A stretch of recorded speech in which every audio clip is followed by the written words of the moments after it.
Assalamualaikum warahmatullahi wabarakatuh. Alhamdulillahirabbil alamin wa bihi nasta'in wa ala umurid dunya waddin. Wa sallallahu ala sayyidina Muhammad wa ala ali sayyidina Muhammad. Puji syukur kehadiran Allah Subhanahu wa taala yang telah melimpahkan rahmat nikmatnya kepada kita semua. Salawat dan salam tak lupa kita curahkan kepada baginda kita, yakninya Nabi besar Muhammad sallallahu alaihi wasallam, dengan melafazkan Allahumma sholli ala sayyidina Muhammad wa ala ali sayyidina Muhammad. Baiklah, saya Rahmi Ilahi dengan NIM 22061014 dari Prodi Pendidikan Teknik Bangunan. Nah, sebelumnya saya mengucapkan terima kasih kepada dosen pengampu Dr. Petri Yeni J. MPD dan Agnes Petria MPD. Baiklah, saya akan menjelaskan analisis permasalahan pendidikan di Indonesia.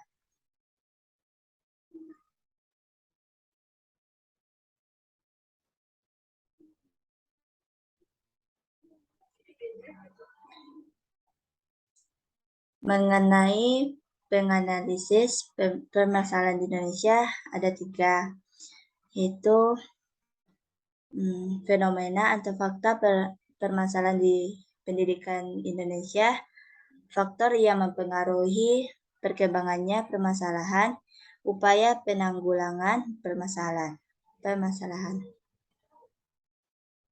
Lanjut, setiap itu ada 7 permasalahan pendidikan di Indonesia. Yang pertama, pemerataan. Yang kedua, kuantitas. Yang ketiga, kualitas, efisiensi, efektivitas, relevansi,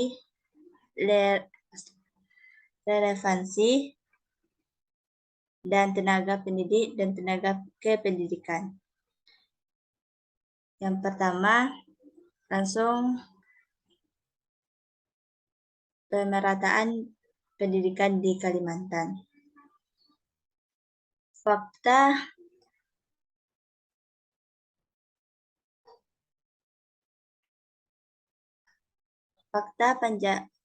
Banjarmasin pada Jumat 17 Januari 2020 ada 3 fakta yang diangkat di hari yang sama. Yang pertama, mengenai ketidak ada tempat pendidikan di Dusun Pantimun.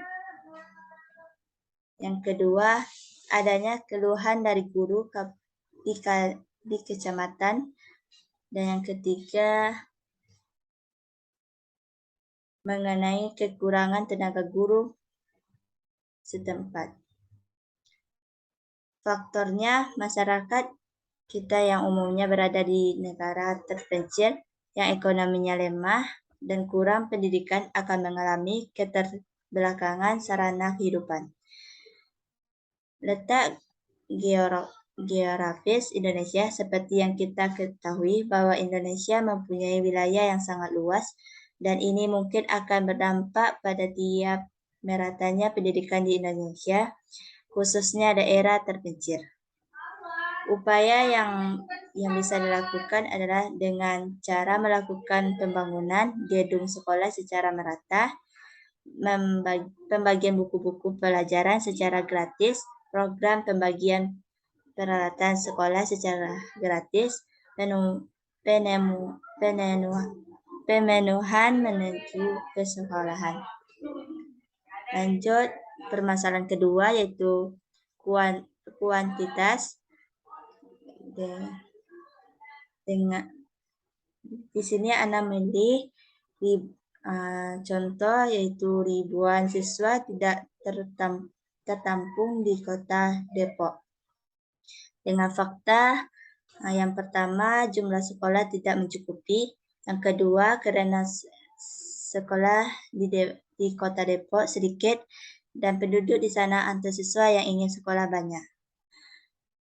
Faktornya karena jumlah sekolah tidak banding dengan siswa yang lulus, dan jumlah siswa terlalu banyak mencapai ribuan pelajar dari kota itu. Dan sementara itu, daya tampung hanya sekitar 6 ribuan pelajar. Upaya yang harus dilakukan adalah menambah atau membuat kelas lagi, memakai sistem jalur perpindahan atau zonasi prestasi. Lanjut, masalah kuantitas. Di sini saya memilih mutu pendidikan di Indonesia. Fakta atau fenomena yaitu pertama, permasalahan sosial di masyarakat yang tidak kunjung usai. Yang kedua, tindakan kriminalitas di masyarakat. Faktornya, peserta didik Indonesia terkadang hanya memikirkan bagaimana agar mencapai standar pendidikan saja, bukan bagaimana cara pendidik yang diambil efektif dan dapat digunakan. Tidak peduli bagaimana cara agar memperoleh hasil, atau lebih spesifiknya nilai yang diperoleh. Yang terpenting adalah memenuhi nilai yang atas standar saja. Upaya penanggulangannya yaitu meningkatkan kurikulum pendidikan sesuai kebutuhan zaman yang setiap saat berubah, agar pendidikan di Indonesia tidak tertinggal oleh pendidikan di negara-negara lain yang sudah jauh lebih maju. Lanjut, permasalahan efisiensi. Di sini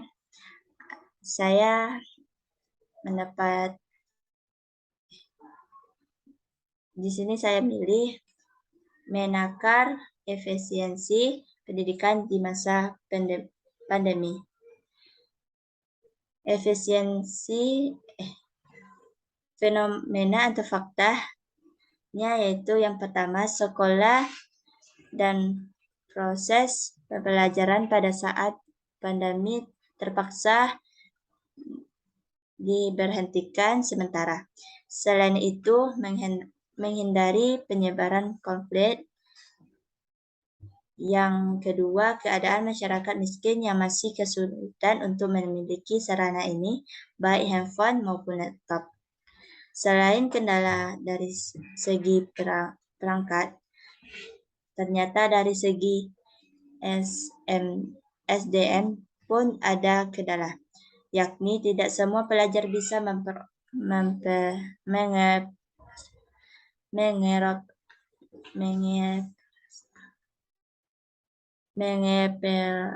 mengadopsi perangkat.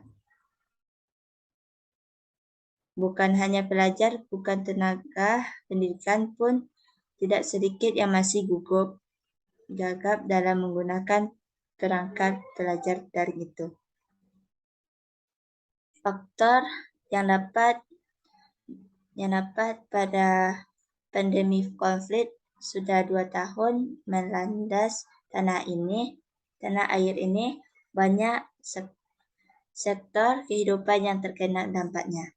Aktivitas masyarakat seakan-akan dipaksa untuk berhenti, sehingga terdampak pula kepada proses pembangunan baik pada tingkat pusat ataupun daerah. Sektor yang terganggu proses berjalannya ini tentunya memerlukan formula serta solusi sehingga dampak yang ditimbulkan tidak terlalu berpengaruh terhadap sektor-sektor tersebut.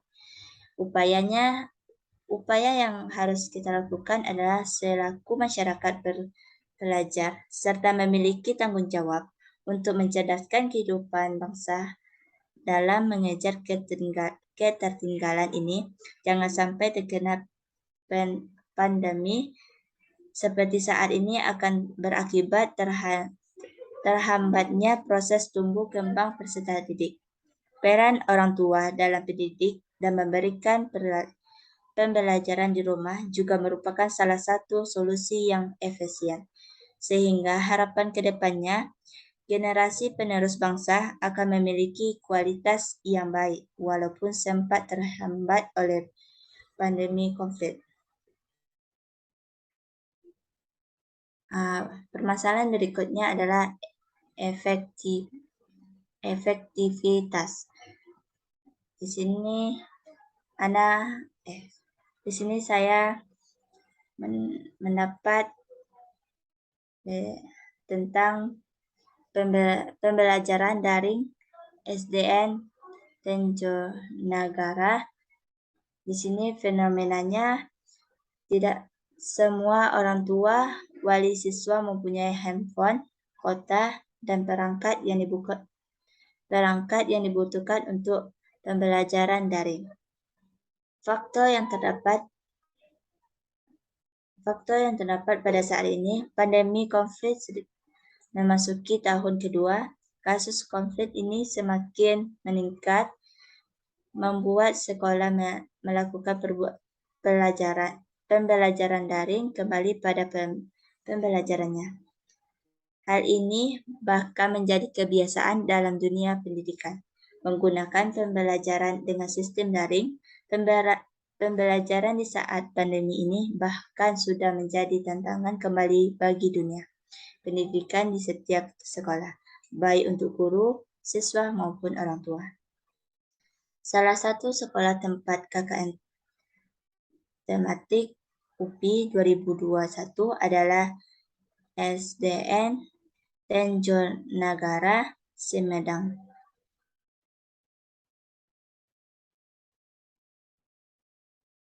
Pada tahun ajaran baru ini, masalah keefisiensitas pembelajaran sangat banyak sekali ditemukan kendala-kendala dalam berbagai aspek, yaitu guru, orang tua, siswa, serta fasilitas. Upaya penanggulangan yaitu pembelajaran daring dan setiap 1 minggu sekali orang tua wajib mensetorkan hasil pembelajarannya kepada guru yang bersangkutan secara langsung atau dikoordinir oleh salah satu orang tua wali siswa. Guru memantau baik secara langsung ataupun secara WhatsApp. Orang tua wajib mengisi format penilaian yang sudah dibuat oleh guru dan mahasiswa KKN untuk menunjang penilaian kehadiran atau keaktifan. Selanjutnya, rendahnya relevansi pendidikan dengan kebutuhan.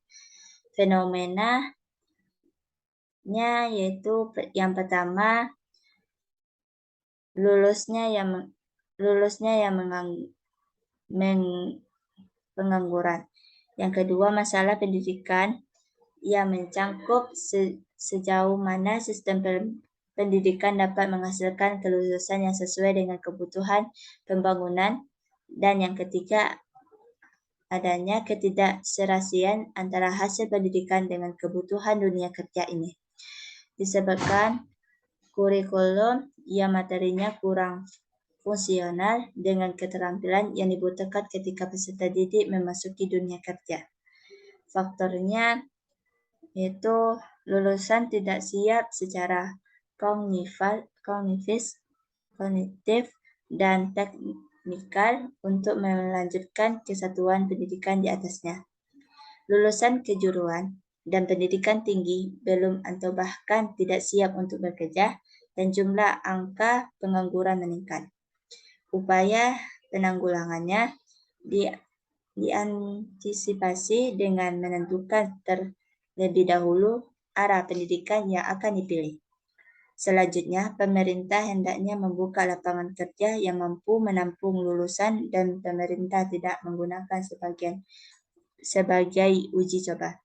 Karena pendidikan merupakan kebutuhan yang sangat serius.